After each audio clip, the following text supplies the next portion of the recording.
Our whole universe was in a hot, dense state that nearly 14 billion years ago expansion started. Wait, the earth began to cool, the autotrophs began to drool, Neanderthals developed tools, we built a wall. We built the pyramids, math, science, history, unraveling the mystery that all started with a big bang. Greetings, ladies and gentlemen. I'm Matthew Newman with Team Bazinga, and today we're going to talk about Godwin's Law. First, we'll discuss what is Godwin's Law. Then, we'll reveal who is Mike Godwin and why did he create this law in the first place.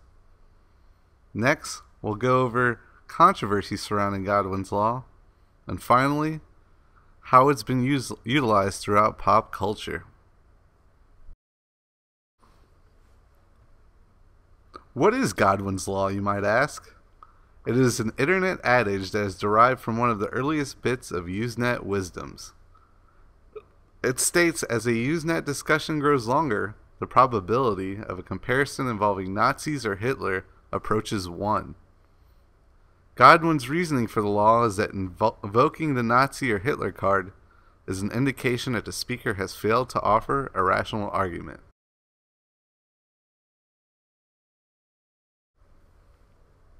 If you were to turn Godwin's Law into a formula and graph it, here's what you'll get. Now let's put Godwin's Law to the test and see if there's any merit to it. This is Reddit. Reddit is a popular social media and entertainment website based entirely on user-submitted content. A quick search of a popular posting reveals a Nazi reference. This quick experiment was similar to how Godwin came up with the law himself. Now let's talk about the man of the hour, Mike Godwin. Godwin is an attorney and author. He created his law in 1990. He was the first staff counsel of the Electronic Frontier Foundation. From July 2007 to October 2010, he was general counsel for the Wikimedia Foundation. So why create Godwin's Law? Godwin's Jewish background was a key reason for him creating this law, and like our experiment earlier revealed, Godwin noticed a trend in Usenet forums. It originally referred to the Nazi-Hitler comparisons that were made during discussions in the Usenet community, but can generally be applied to almost any internet discussion medium today. The law was formulated to call attention to the fact that frivolous use of Nazi-Hitler analogies tends to rob the valid comparisons of their impact. However, the main basis for Godwin's Law is that Godwin wanted people to think a bit harder about the Holocaust.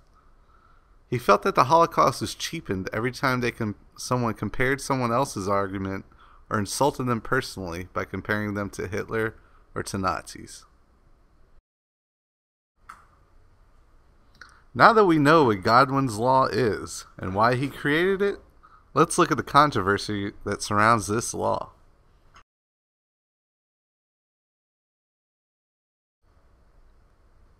Godwin's Law's law merely makes an observation that as an online discussion grows, if the probability of invoking Hitler approaches 1, then probability of invoking Godwin's Law approaches 1 as well.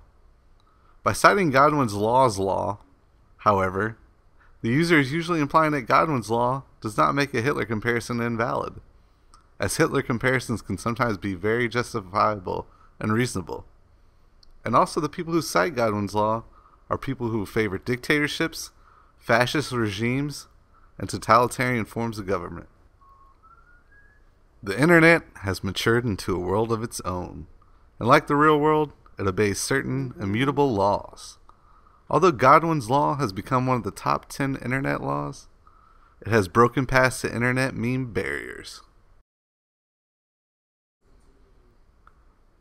Godwin's Law has had an impact in today's pop culture.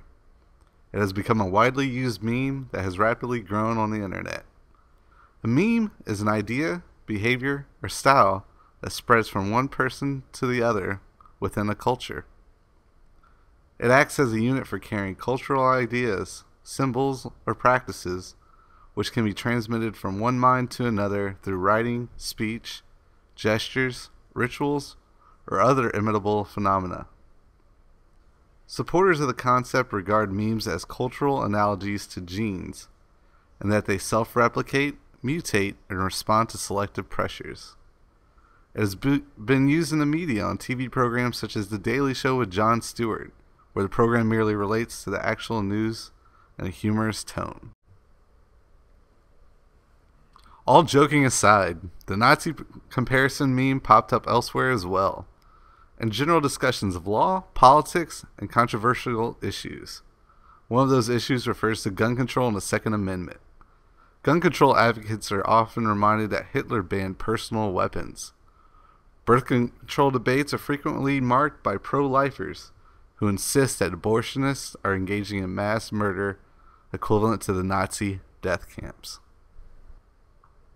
During the early days of the Democratic National Convention, politicians and delegates compared Republicans to Nazis and made references to Hitler 3 times.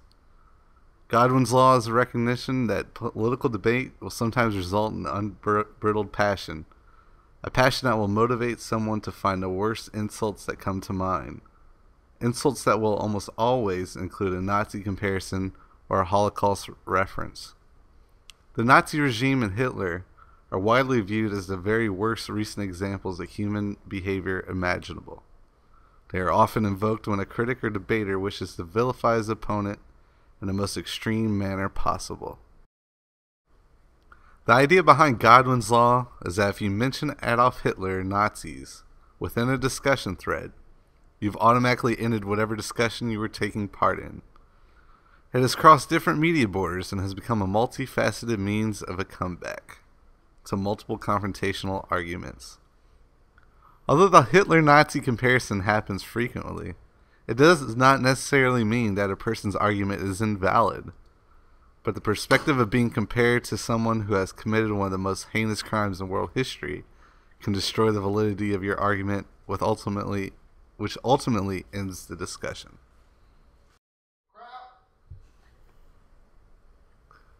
We'd like to conclude this presentation with a special thanks to those great resources for providing the information we presented to you today. For information on this topic and more, visit these websites. Thanks for watching. You stay classy out there.